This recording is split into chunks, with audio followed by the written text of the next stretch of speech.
Welcome back to the videos here with Piano Music and Repair. Today's video, I was wanting to show y'all how to remove the action from the keyframe on a grand piano. It's a pretty easy thing to do. First, you want to get the action out of the grand piano, which I'll have another video. I have another video of how to do that. I'll have it out. That'll probably be the next video. You need to remove the action from your grand piano, and I'm going to be showing you how to take the action off of the whole keyframe, because for any repair work for how to replace a key top, I need to replace a key top here. That'll be in another video. Replacing a key top, that'll be another video here in a couple weeks. Here in about a week maybe, that video will be out how to replace a key top, and then I'm going to do a video on how to replace a string, because I got a string on the way too for this piano. So basically, it's a pretty simple thing to do. It's easier than you would think it would be. There is just a couple of screws that you need to take out. That's really all that there is to it. There's some screws down there, and there's some screws over there. And if you look closely, there's some screws in the back as well. So, what you're going to need is you're going to need a screwdriver. This is a fully restored piano. This piano is basically rebuilt. I don't know who rebuilt this piano. I think it was sent off to a shop though, so I got a good deal on this piano. And I do videos with it, and I play and I practice on it. So, and it's needing a little bit of maintenance, so I'm gonna work on it. I'll order some parts for it. So, this has a Phillips head. Usually it'd either be a Phillips head or a flathead. Most of the time it would be a flathead probably, but this has a Phillips head, or it's a newer piano probably. Well, it's, I don't know the age of this piano. I will look into that one day though here soon. But it was restored. The person I bought it from told me that it was a restored piano. So you just want to go in with your screwdriver on each screw. And most of the time, I'm pretty sure that the screws are usually the same size.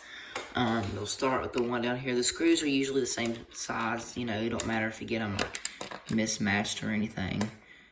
That part doesn't really matter. But you just want to take them screws out. And they're usually some pretty good size screws too, because they have to be in order to go down into the, so they can hook onto the action frame, so they can go on, because the frame is in that wood right there, so that's how that is. And once you get it loose enough, you can just loosen it by hand if you wish, and that's usually, that's a decent sized screw that comes out of this piano. And I don't have a specific place for the screws. I'm just going to sit them here on this digital piano right here. This screw right here is not part of this, so this screw can go right here. But you just want to get the screws in here out. There'll be a set of screws on the front and on the back.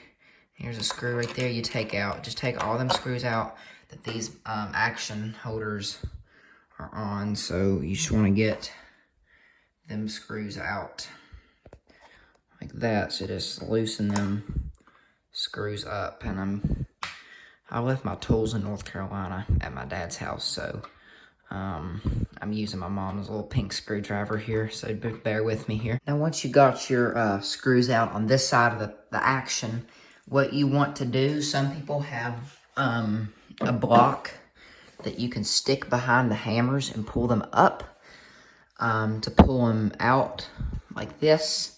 I don't have one of them at the moment, so I'm just going to use my hand. You can just take your arm or your hand and just go at the tops of the hammers and just pull it back like this. And that just gives, you don't have to if you don't want to. It just gives you a better view and seeing what you're doing behind, because you don't want to take a wrong screw out, because sometimes you'll be made to take this out when you might accidentally take one of these out. Like I said, it's always good to know what you're doing. I do know a blind piano technician. He can't see, and sometimes you have no other option but to feel for it. but it's always good to know what you're doing. So now you have a better view of the back side, and you can see that you just take them screws out the same way you did the other ones, and just take them on out of there.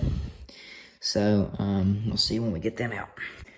Alrighty, now what you want to do, you got all your screws out over here. This is where my screws here, they're all the same size, so it don't matter if you mix it up or not.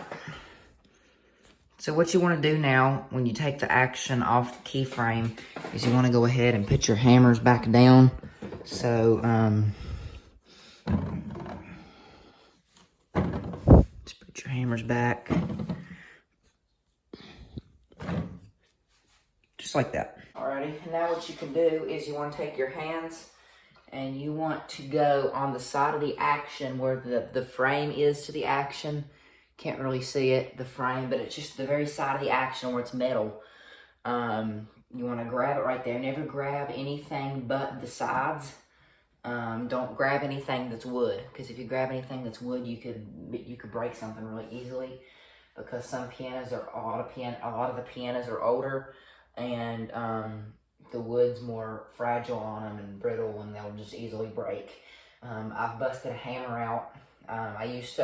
One mistake I ran into when I went upright pianos when I pulled the actions out, as I used to grab them by the hammer rail, and the hammer rail broke off of one of my pianos, and I had to order parts to fix it. So don't run into that. Don't be like I did, run into that.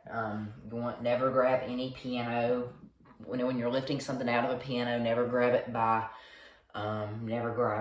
the wood when you're lifting something out of a piano, like any of the parts or anything, or the actions especially. So you just want to grab by the sides, and there's a slot that I usually stick my fingers in, which is good. Some people, stick 2 fingers in. I usually do 3, and I just want to go ahead and I want to take the action, and I'll very easily gonna lift on out, just like that. And the action is off the keyframe, and right here you can see where I have my fingers on the side, and there's the thing, and that's where I have my fingers at.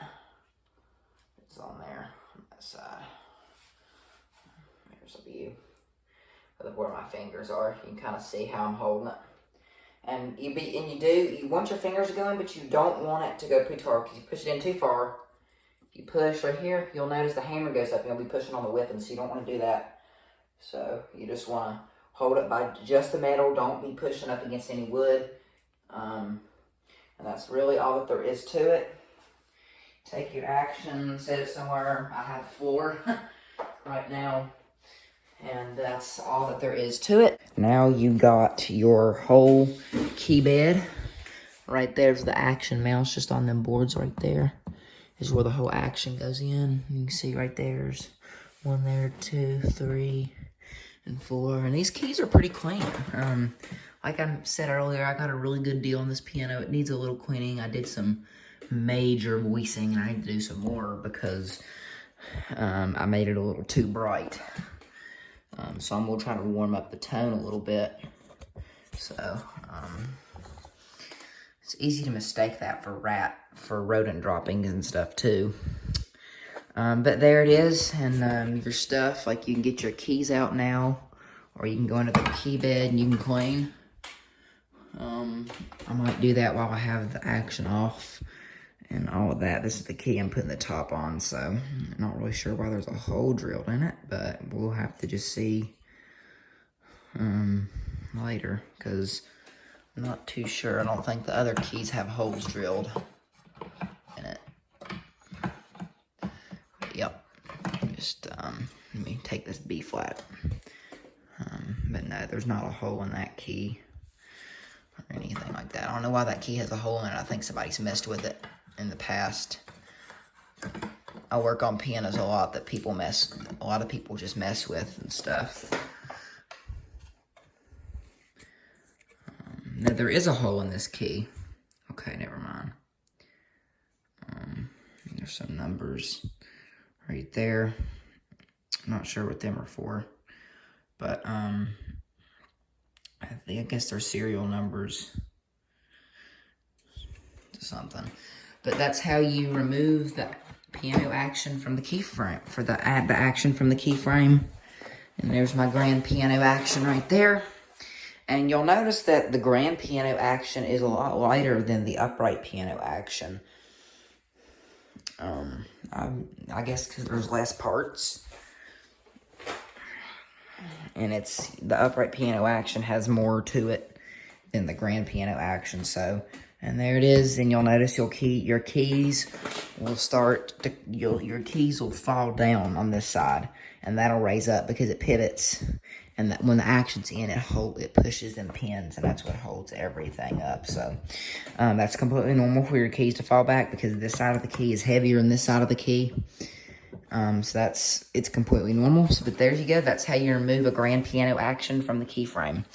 I have other videos. If y'all are restoring a piano, a lot of these videos will be helpful on tips and tricks and stuff like that to restore. So I think this one will be a really helpful video when it comes to the action work and stuff. And now that you have that off, you can do your repairs to the action or your keys. You can clean under your keys. You can replace key tops now. You can do all your repairs now. And some keys are lighter than others because they're all different sizes, and it just depends. So that happens a lot. Like that needs a new key top because that thing's all the way up. That key's all the way up because it needs a new top. But feel free to join us for other videos and subscribe, like, and I'll see y'all in the next video.